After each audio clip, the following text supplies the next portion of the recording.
तो क्या आप उसका बदला मुझसे लेंगे? मैं 15 मिनट बाद उठ जाऊंगा, आप प्लीज जाइए, मुझे डिस्टर्ब मत कीजिए। इतना कहकर रौनक रजाई ढककर फिर से सो जाता है। तू वैसे नहीं मानेगा, रुक मैं अभी पानी लेकर आता हूँ। बस फिर क्या था, इतना कहकर वो भागते हुए बाथरूम में जाते हैं और पानी की एक बड़ी सी बाल्टी लाकर रौनक के ऊपर फेंक देते हैं। पानी पड़ते ही रौनक झट से उठ जाता है। ये आपने क्या किया पापा? अब तो उठेगा नहीं तो यही करना पड़ेगा ना। वैसे थैंक्स डैड, आपके कारण ना अब मुझे नहाने की भी जरूरत नहीं पड़ेगी।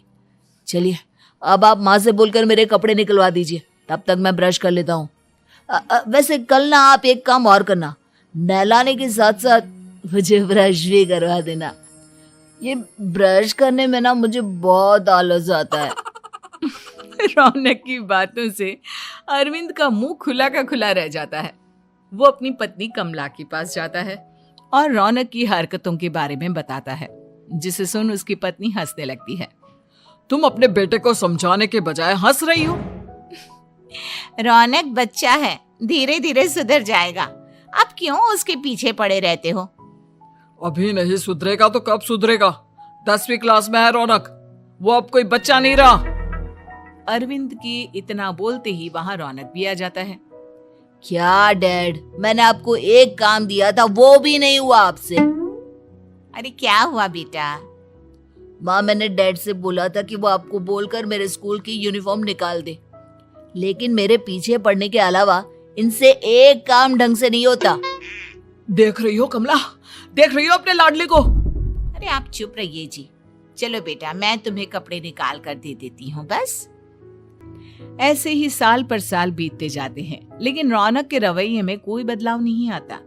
वो पहले से भी ज्यादा आलसी और पूरी तरह अपने माता पिता पर निर्भर हो जाता है। 2 साल बाद पता नहीं कहाँ गायब रहता है पूरे दिन, अब तक तो आ जाना चाहिए था। अरे आप इतनी फिक्र क्यों कर रहे हैं उसकी? दोस्तों के साथ खेल रहा होगा, आ जाएगा अभी। ये कोई टाइम है खेलने का?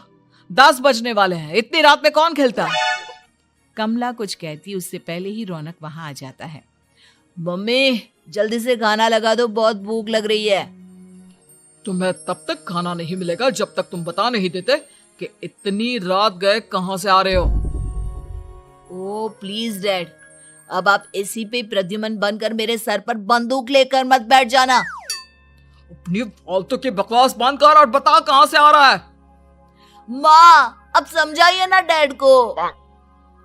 बता देना बेटा, इनको भी तसल्ली हो जाएगी। आप बोल रही हैं तो बता देता हूँ, मैं दोस्तों के साथ मूवी देखने गया था, इसलिए देर हो गई। तो इन सब चीजों में मेरे पैसे उड़ाता है? कभी 1 रुपया कमाने के बारे में सोचा है तूने? जब देखो हवा की तरह पैसे उड़ाता रहता है। माँ अब आप इन्हें चुप करा दीजिए, वरना ना मुझे गुस्सा आ जाएगा। अच्छा क्या कर लेगा? बता ना क्या कर लेगा तू? वैसे बात तो ठीक ही है, मैं कर ही क्या सकता हूँ, पैसे तो फिर भी मैं आपसे ही मांगूंगा ना। चलिए अब ये सब बात छोड़िए और मम्मी मेरे लिए खाना लगा दीजिए। अभी लगा देती हूँ बेटा। मैं बता रहा हूँ कमला, एक दिन ये ऐसे ही बिगड़ जाएगा। उफ़ो, आप क्यों इतना पीछे पड़े रहते हो मेरे बच्चे के? बात की बाद में देखेंगे, अभी आप शांति से उसे खाना खाने देंगे। अगले दिन डैडी मुझे 10,000 रुपए चाहिए। हाँ? अब इतने पैसे क्यों चाहिए तुझे? डैड आप बिना सवाल किए कभी पैसे नहीं दे सकते क्या? जब तक तू बताएगा नहीं तुझे पैसे भी नहीं मिलेंगे। अरे अब आप अपने बेटे को पैसे भी नहीं दे सकते? नालायक, तेरी उम्र के लोग नौकरी करते हैं और एक तू है जो नौकरी करने का नाम ही नहीं लेता कभी। आप लोगों के होते हुए भला मैं नौकरी क्यों करूं? अरे हम कब तक पैसे देंगे तुझे? तुझे भी तो अपने पैरों पर खड़ा होना होगा ना। कौन सा उधार के पैरों पर खड़ा हूं? अपने ही तो पैरों पर खड़ा हूं मैं। इसी तरह रौनक दिन प्रतिदिन लापरवाह होता जाता है उसकी लापरवाही को देखते हुए अरविंद और कमला अपने बेटे की शादी कराने का फैसला लेते हैं और 1 महीने के अंदर अंदर ही रौनक की शादी मेघा नाम की लड़की से करा देते हैं। शादी के कुछ दिन बाद, रौनक, मुझे एक अच्छी सी साड़ी चाहिए, आप ला दोगे ना? हाँ, क्यों नहीं। कितने तक की आती है साड़ी? यही करीब 5,000 तक की। तुम चिंता मत करो, मैं आज ही डैडी से पैसे मांगकर तुम्हारे लिए साड़ी ले आऊंगा। आप कब तक ऐसे ही अपने पापा से पैसे मांगते रहेंगे? कोई अच्छी सी नौकरी क्यों नहीं कर लेते आप? अरे डैड के होते हुए मुझे नौकरी करने की जरूरत ही क्या है? पर आप ऐसे कब तक उनसे पैसे मांगते रहेंगे? कुछ आपको अपने दम पर भी तो करना होगा ना। अब तुम भी बाकी लोगों की तरह मुझे ज्ञान देना शुरू मत कर देना। साड़ी चाहिए ना तुम्हें, मिल जाएगी बस। इतना कहकर रौनक अपने पिता से पैसे मांगने चला जाता है। डैडी, मुझे 5,000 रुपया चाहिए। अब 5,000 क्यों चाहिए तुझे? वो मेघा को साड़ी चाहिए थी। अरविंद आगे बिना कुछ कहे चुपचाप उसे पैसे निकाल कर दे देता है। कुछ दिन बाद, तुम्हें नहीं लगता कमला, रौनक हम पर पहले से भी ज्यादा डिपेंड हो गया है? मुझे तो अब उसके भविष्य की चिंता होने लगी है। कल को हमें कुछ हो गया तो वो क्या करेगा?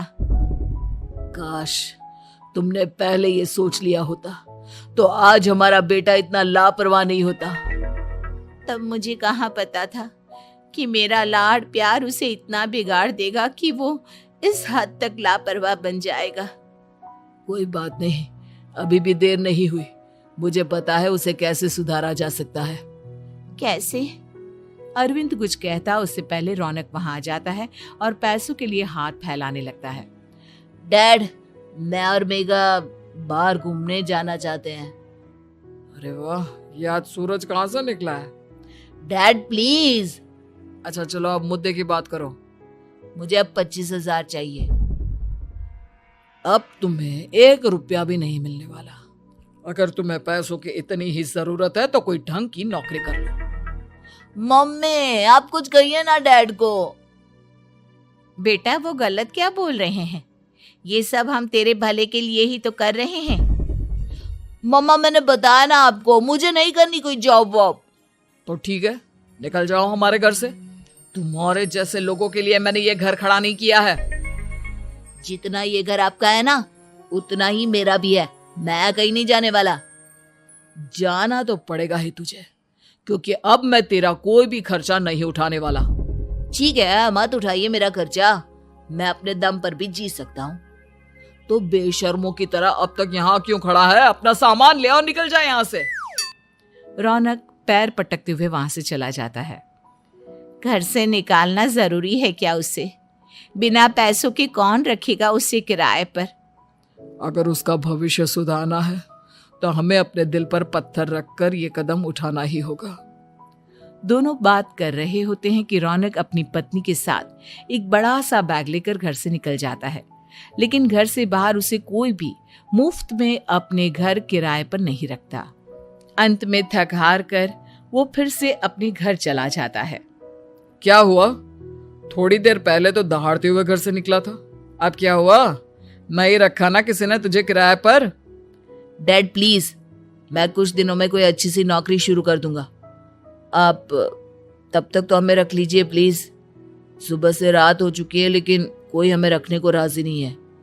अब आप ही बताइए, इतनी रात को मैं मेघा को लेकर कहाँ जाऊंगा? ठीक है ठीक है, बहू की वजह से मैं तुझे घर पर रख रहा हूँ, लेकिन तू इस घर में एक बेटे की नहीं बल्कि एक किराएदार की हैसियत से रहेगा। 3 महीने है तेरे पास। इन 3 महीनों के अंदर अंदर मुझे तेरी पहली तनख्वाह हाथ में चाहिए, समझ गया?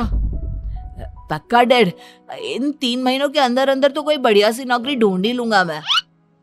ऐसे ही धीरे धीरे समय बीतने लगता है और अरविंद के दिए 3 महीनों में से 2 महीने बीत चुके होते हैं। पापा जी ने हमें 3 महीने दिए थे, जिसमें से 2 महीने तो बीत चुके हैं। अब ये आखिरी महीना बचा है। अरे तुम चिंता मत करो, आज मेरा ना 2 जगह इंटरव्यू है, दोनों में से कहीं ना कहीं तो जॉब लग ही जाएगी। अच्छा, all the best. Raunak interview के लिए निकल जाता है, जिसके बाद शाम में रौनक घर आता है। कैसा गया इंटरव्यू? आपकी नौकरी लगी या नहीं? अरे पहले सांस तो ले लेने दो अच्छे से।